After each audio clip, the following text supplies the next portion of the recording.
Hello everyone, আসসালামু আলাইকুম। Welcome back to my channel. আজকে আমি আপনাদেরকে রাঁধুনি প্যাকেট মশলা দিয়ে ঝরঝরে পারফেক্ট একটা চিকেন বিরিয়ানির রেসিপি তৈরি করে দেখাবো। যারা কখনো বিরিয়ানি রান্না করেননি তারাও খুব সহজে এই রেসিপিটা ফলো করে বিরিয়ানি রান্না করে নিতে পারবেন খুব সহজেই। আশা করব আমার রেসিপিটি আপনাদের ভালো লাগবে। তো চলুন রেসিপিটি শুরু করি। ফার্স্টেই আমি চুলা অন করে একটা ফ্রাই প্যানের মধ্যে হাফ কাপ পরিমাণ সয়াবিন তেল দিয়ে দিলাম, কিছুটা গরম মশলা দিয়ে দিলাম, আর দিয়ে দিলাম 1 কাপ পরিমাণ পেঁয়াজ কুচি। পেঁয়াজটা ভালোভাবে ভেজে আমি বেরেস্তার মতো করে নিব। আমি যেহেতু আজকে প্যাকেট মশলা দিয়ে রান্না করব, তো এখানে কিন্তু অনেক বেশি উপকরণ অ্যাড করার দরকার নেই, অল্প উপকরণেই কিন্তু বিরিয়ানিটা রান্না হয়ে যাবে।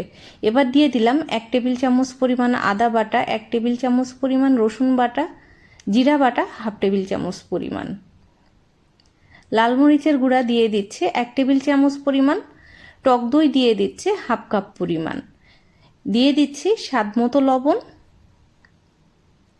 এবার আমি সব মশলাগুলো খুব ভালোভাবে কষিয়ে নিব। আপনারা যদি টক দই ইউজ না করতে চান তো সেই ক্ষেত্রে কিন্তু দুধের সাথে একটু লেবুর রস মিশিয়েও কিন্তু ব্যবহার করতে পারবেন। আমি কিন্তু এই রান্নায় কোনো রকম পানি দিব না, মাংসটা কিন্তু দই দেওয়ার কারণে এমনিতেই সিদ্ধ হয়ে যাবে। তো মশলাটা আমি ভালোভাবে একটু সময় নিয়ে কষিয়ে নিচ্ছি।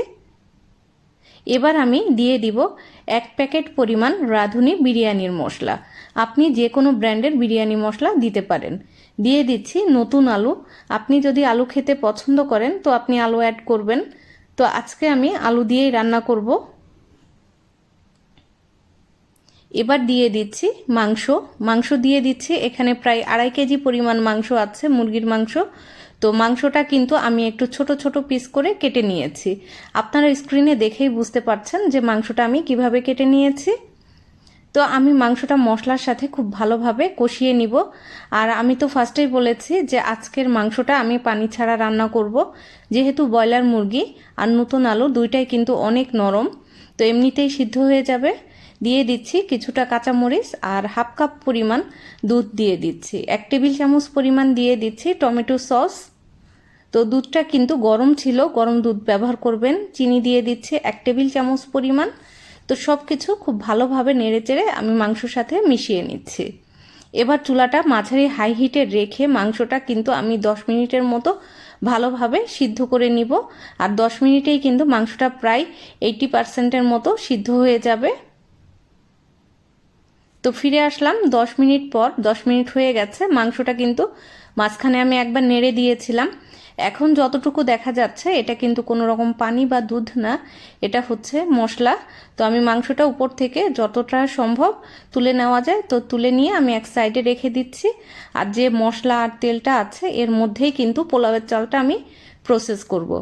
আজকে আমি 1 কেজি চাল দিয়ে কিন্তু এটা রান্না করব। তো আপনারা চাইলে কম বেশি করে রান্না করতে পারেন, আজকে আমি একটু বেশি পরিমাণ করেই রান্না করছি। তো মাংসটা তুলে নিলাম। এবার আমি এর মধ্যেই দিয়ে দিব পোলাওয়ের চাল। আর পোলাওয়ের চাল এখানে 1 কেজি পরিমাণ আছে। আর পোলাওয়ের চালটা আমি আগে থেকে ধুয়ে ভালোভাবে পানি ঝরিয়ে নিয়েছি। তো দিয়ে দিচ্ছি চালটা। এবার আমি এর মধ্যে দিয়ে দিব কিছুটা কাঁচামরিচ আর কিশমিশ, দিয়ে দিব স্বাদ মতো লবণ। যেহেতু মাংসতে আগেই লবণ দেওয়া আছে তো শুধুমাত্র চালের জন্য আমি লবণটা দিলাম। এবার আমি চুলাটা হাই হিটে রেখে বেশ ভালোভাবে চালটা ভেজে নিব মশলার সাথে। এইভাবে কিন্তু আপনারা খুব সহজেই বিরিয়ানিটা রান্না করতে পারেন। যারা ব্যাচেলর ভাইয়া বা আপুরা আছেন তারাও কিন্তু সহজে এই রেসিপি ফলো করে রান্না করে নিতে পারেন। আমার আজকের রেসিপি ফলো করে যদি একবার রান্না করেন আশা করি বাইরে থেকে কিন্তু আর কিনে খেতে ইচ্ছে করবে না। আপনি নিজেই খুব সুস্বাদু একটা বিরিয়ানি রান্না করতে পারবেন। তো দেখুন আমি চালটা ভালোভাবে ভেজে নিলাম। তো চাল যেহেতু 1 কেজি আছে তো আমি এখানে পানি দিয়ে দিব 1.5 কেজি পরিমাণ। আমি আবারও বলছি 1 কেজি চালের জন্য 1.5 কেজি পরিমাণ পানি আমি আজকে ব্যবহার করছি। পানিটা কিন্তু অবশ্যই গরম পানি, ফুটানো পানি। তো সব কিছু খুব ভালোভাবে আমি মিশিয়ে নিলাম। মিশিয়ে নিয়ে চুলাটা কিন্তু হাই হিটে রেখে এই পর্যায়ে আমি রান্না করছি। তো ঢাকনা দিয়ে আমি ঢেকে দিব প্রায় 4-5 মিনিটের মতো। এই 4-5 মিনিটেই কিন্তু চালটা একেবারে গামাখা হয়ে যাবে, পানিটা বেশ টেনে যাবে। তো আমি ঢাকনা দিয়ে অপেক্ষা করছি 5 মিনিটের মতো। 5 মিনিট হয়ে গেছে, চালটা কিন্তু দেখুন একেবারে গামাখা হয়ে গেছে, পানিটা অনেকটাই টেনে গেছে। এখন চুলাটা একেবারে লো হিটে করে দিব। লো হিটে করে দিয়ে আমি আগে থেকে আলু এবং মাংসটা দিয়ে দিচ্ছি, আর চালের সাথে খুব ভালোভাবে আমি নেড়ে চেড়ে মিশিয়ে নিব। এই কাজটা কিন্তু আপনারা এখনই করবেন। বিরিয়ানি রান্না করতে গেলে কিন্তু একটু ভালোভাবেই রান্না করতে হয়, সাবধানতার সাথে। বারবার কিন্তু নাড়াচাড়া করলে মাংসগুলো ভেঙে যাওয়ার চান্স থাকে। তো আমি সব কিছু খুব ভালোভাবে মিশিয়ে নিচ্ছি, আপনারা স্ক্রিনে দেখেই বুঝতে পারছেন। তো এই পর্যায়ে কিন্তু আপনারা চাইলে লবণটাও চেক করে নিতে পারেন। তো লবণটা কম বেশি হলে কিন্তু অ্যাডজাস্ট করে নেবেন। তো সব কিছু আমি খুব ভালোভাবে মিশিয়ে নিচ্ছি। মিশিয়ে নিয়ে আমি কিন্তু এটা 20 মিনিটের মতো দমে দিব। আর চুলাটা কিন্তু একেবারে লো হিটে থাকবে। লো হিটে থাকলে কিন্তু এটা বেশ ভালোভাবে ঝরঝরে হবে আর একটুও পুড়ে যাবে না।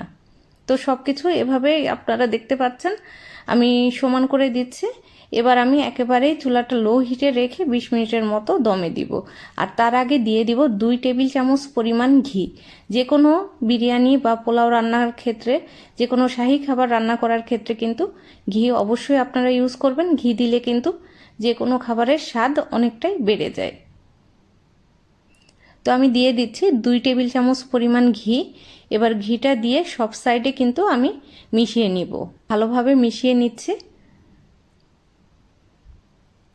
তো মেশানো হয়ে গেছে, এবার আমি একেবারে ঢাকনাটা দিয়ে লো হিটে রেখে দিচ্ছি 20 মিনিটের মতো। 20 মিনিট হয়ে গেছে, আমি ঢাকনাটা খুলে নিচ্ছি। আমার বিরিয়ানি কিন্তু একেবারে রেডি।